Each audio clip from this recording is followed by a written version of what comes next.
नमस्कार, रीवा 24 के ताज़ा तरीन अंक के साथ मैं शैलेंद्र। सबसे पहले प्रमुख खबरें।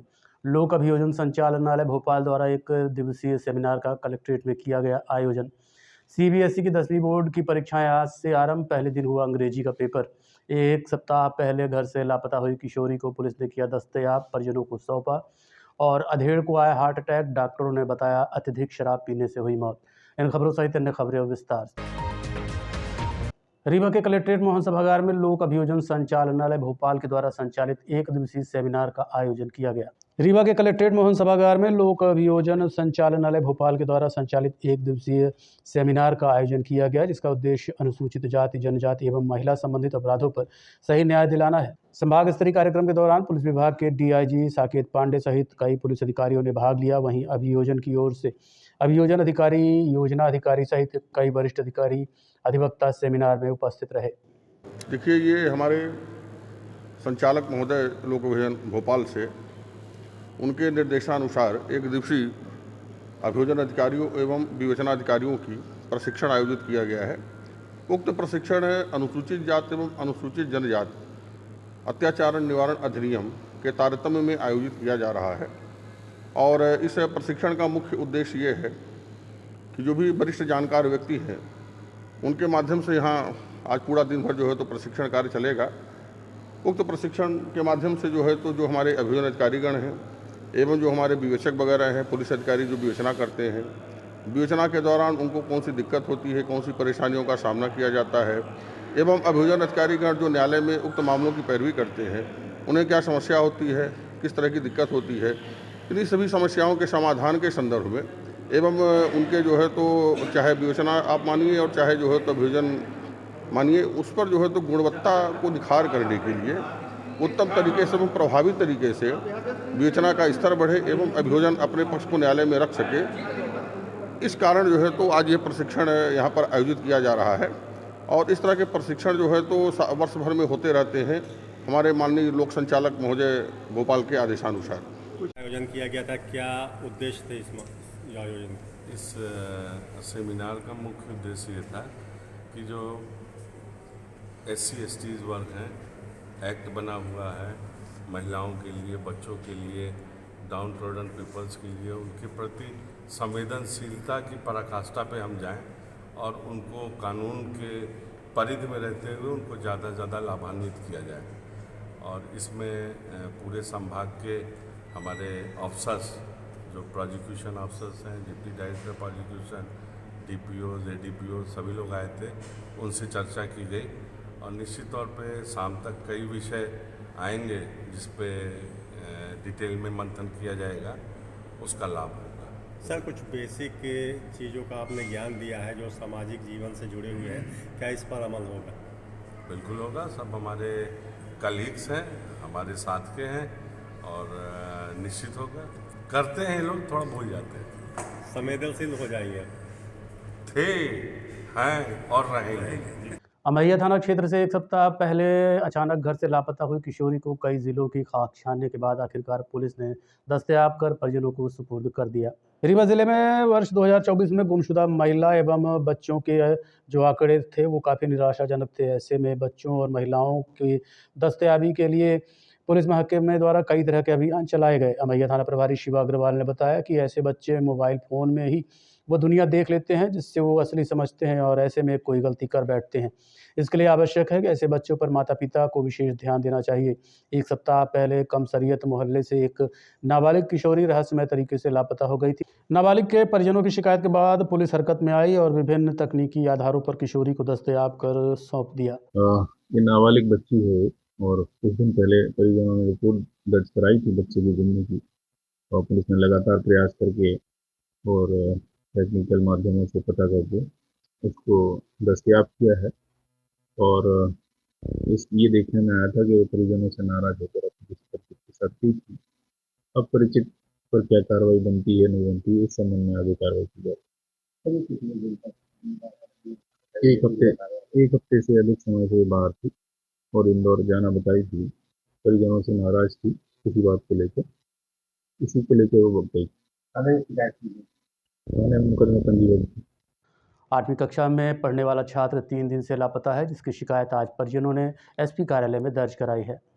गुमशुदा बच्चे को लेकर प्रेमलाल साकेत ने बताया कि उनका लड़का नरेंद्र साकेत 15 साल का है और 8वीं कक्षा में तिलक आदर्श स्कूल रतहरा में पढ़ता है। 13 फरवरी को स्कूल गया था, तब से वापस नहीं आया है। आसपास खोज खबर की, लेकिन कहीं पता नहीं चला है।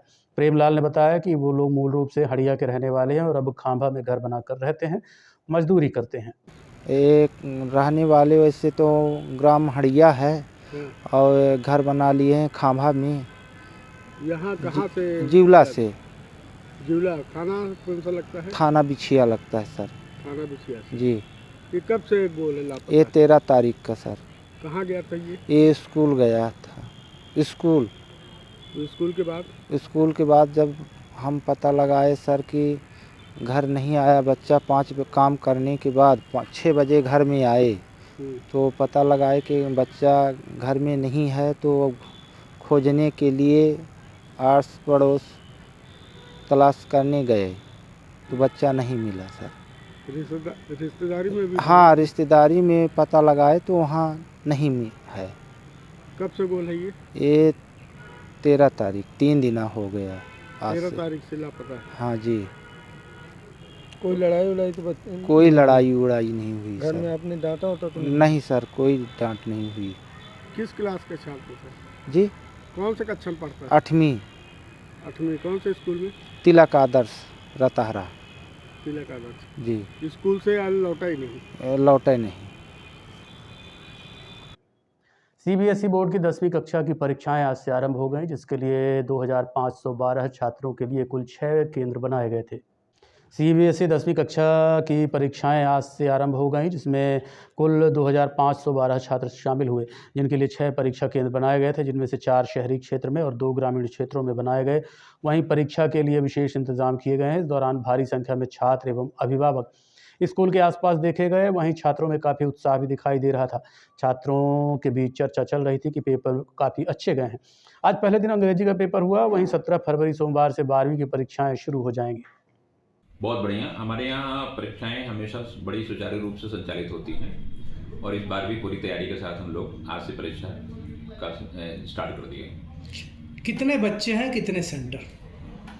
पूरे जिले में केंद्रीय माध्यमिक शिक्षा बोर्ड के लगभग 2512 बच्चे क्लास 10th में अपीयर हो रहे हैं, जिसके लिए 6 सेंटर बनाए गए हैं।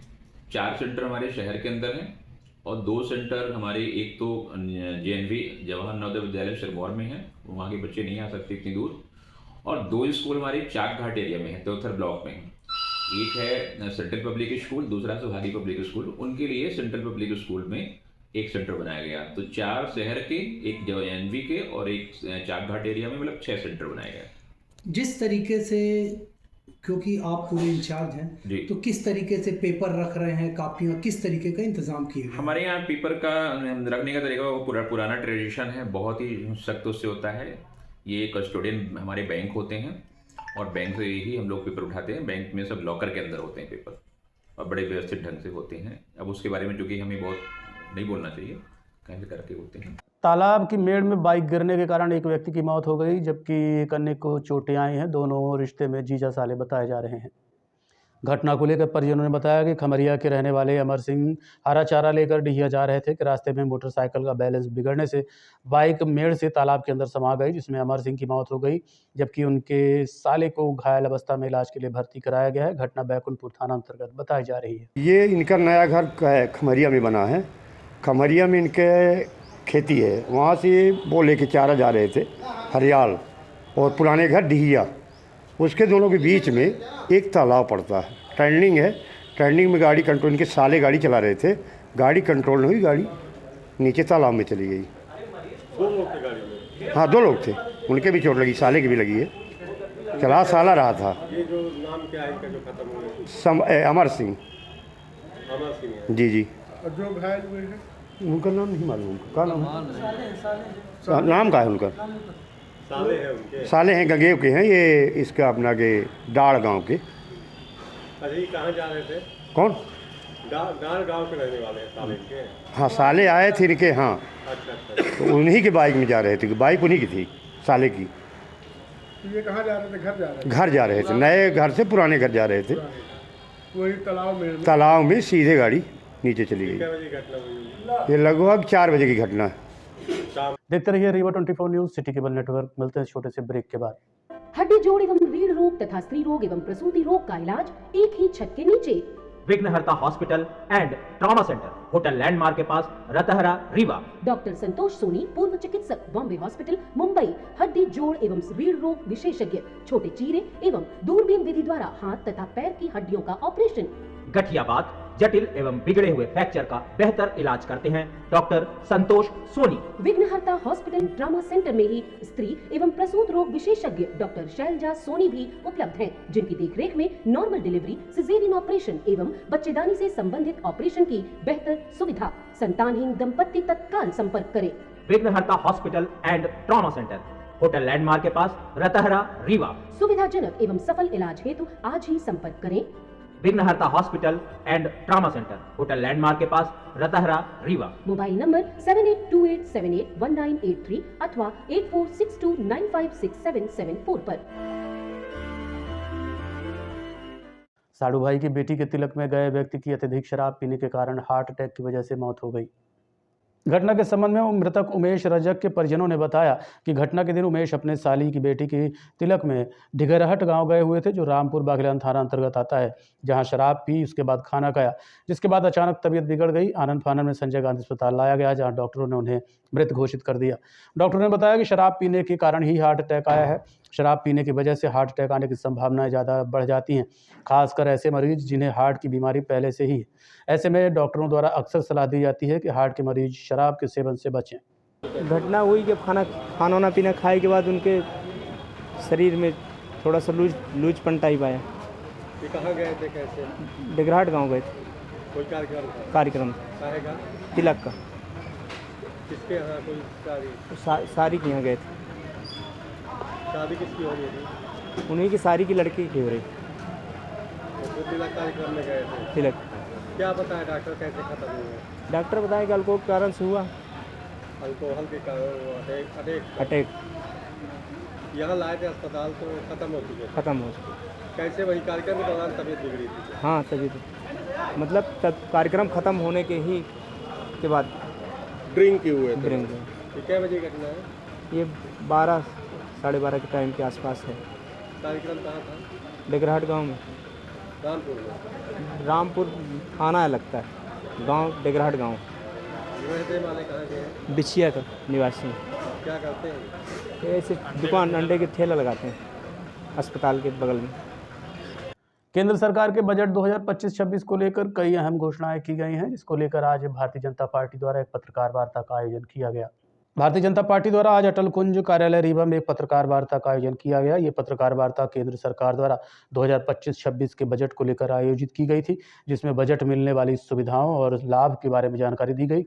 इस अवसर पर उप मुख्यमंत्री राजेंद्र शुक्ल, जिला अध्यक्ष वीरेंद्र गुप्त सहित भारतीय जनता पार्टी के तमाम वरिष्ठ नेता व कार्यकर्ता उपस्थित रहे।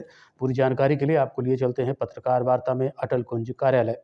तो जो ये बचत बढ़ाएगा, देश के एक बहुत बड़े वर्ग का बचत को बढ़ाना, टैक्स फ्री कर देना, इसका मतलब कि वो शिक्षा में, स्वास्थ्य में, चीज़ों को खरीदने में अब वो ज़्यादा सक्षम हो सकेगा, ज़्यादा वो खर्च करेगा तो उत्पादन बढ़ेगा, निवेश बढ़ेगा।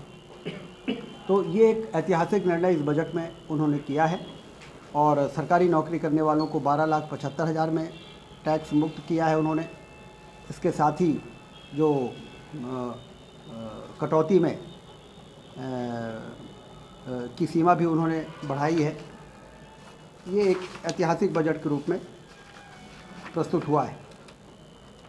बेहतर भविष्य के लिए मध्यम वर्ग को सशक्त बनाना, विकसित भारत के लिए 2047 के लिए रोड मैप। ये बजट 6 प्रमुख क्षेत्रों पर केंद्रित है: कराधान, ऊर्जा क्षेत्र, शहरी विकास, वित्तीय क्षेत्र, नियामक सुधार और खनन। इस बजट का लक्ष्य इस व्यापक 6 आयामी दृष्टिकोण पर आधारित है। हम जानते हैं कि यदि हमें देश की स्किल, देश का स्केल ये और स्पीड, 3 चीज़ें हम बढ़ाते हैं तो आर्थिक ग्रोथ बढ़ती है। स्किल बढ़ाने के लिए हम इस बजट को नए एयरपोर्ट और बनाने जाएंगे और 4 करोड़ हवाई जहाज़ से यात्रा करने वाले यात्रियों की संख्या को भी बढ़ाएंगे। इसका मतलब यह है कि देश की स्पीड बढ़ेगी। जब 4 लेन की सड़कें बन जाती हैं, रेलवे की लाइनें बन जाती हैं, एयरपोर्ट बन जाते हैं तो स्पीड बढ़ती है। और स्पीड, स्किल और स्किल, ये 3 बेसिक फंडामेंटल जो मोदी जी ने कहा है कि आर्थिक विकास के लिए ज़रूरी हैं, उसका उन्होंने प्रावधान किया हुआ है। तो कुल मिला के ये बजट जो है, जिसमें कि पॉइंट वाइज कई चीज़ें आपको लिखित में दिया हुआ है, आपसे यही अपेक्षा है कि ये समावेशी बजट जो सभी वर्गों के सबका साथ सबका विकास, सबका साथ सबका विश्वास का जो मंत्र 2014 में सरकार बनाने के बाद मोदी जी लेके चले थे, उस पर सिर्फ मंत्र नहीं था, वो एक दिशा थी। जिस दिशा पर चलते हुए देश को आर्थिक स्थिति को मजबूती प्रदान करते हुए जिस तरीके से उन्होंने प्रधानमंत्री आवास योजना में 4 करोड़ लोगों को, गरीबों को कच्ची छत वालों को पक्की छत दिया, इस बजट में 3 करोड़ और देने का प्रावधान किया गया है। मतलब कि 4 करोड़ प्रधानमंत्री आवास योजना से जितने गरीबों को काम मिला है, वो छत मिली है, अब ऑलमोस्ट डबल 3 करोड़। और इसका मतलब कि देश में कच्चे मकान वाला कोई भी नागरिक न बच जाए। ये कलंक है कि हमारे देश के किसी भी व्यक्ति को कच्चे छत पे नीचे रहना पड़े और मूसलाधार पानी गिरे और उनके घर के अंदर पानी उनकी गृहस्थी को चौपट कर दे और रात भर उनको जाग के बिताना पड़े। ये एक परेशानियाँ थी जो देश भोग रहा था। तो 4 करोड़ मकान बन गए हैं, 3 करोड़ और मकान बनेंगे। तो उन्होंने गरीब की बात की है, जो ये अपना 5 किलो अनाज मुफ्त में देने का गरीबों के लिए उन्होंने प्रावधान किया। आयुष्मान कार्ड योजना में उन्होंने 5 लाख रुपए तक का इलाज देने की बात कही। प्रधानमंत्री आवास से उनको घर देने की बात कही। निःशुल्क शिक्षा, निःशुल्क स्वास्थ्य देने की बात कही। इन सब के लिए बहुत पैसे की आवश्यकता पड़ती है। ये सरकारें इसलिए नहीं कर पाती थी। हम लोग जानते हैं ये बाणसागर का बांध क्यों नहीं बन पा रहा था, जिसको 25 साल पहले बन जाना चाहिए था, उसको हम लोगों ने अभी बनाया, क्योंकि सरकार के पास पैसा नहीं होता था। सरकार के पास पैसा क्यों नहीं होता था? क्योंकि वो आर्थिक अनुशासन स्थापित करके राजस्व को बढ़ाने की क्षमता नहीं रखते थे और इसके कारण सड़कें टूटी पड़ी थी, चलने लायक सड़कें नहीं थी, सिंचाई की नहरें अधूरी पड़ी थी, 24 घंटे बिजली नहीं दे पाते थे।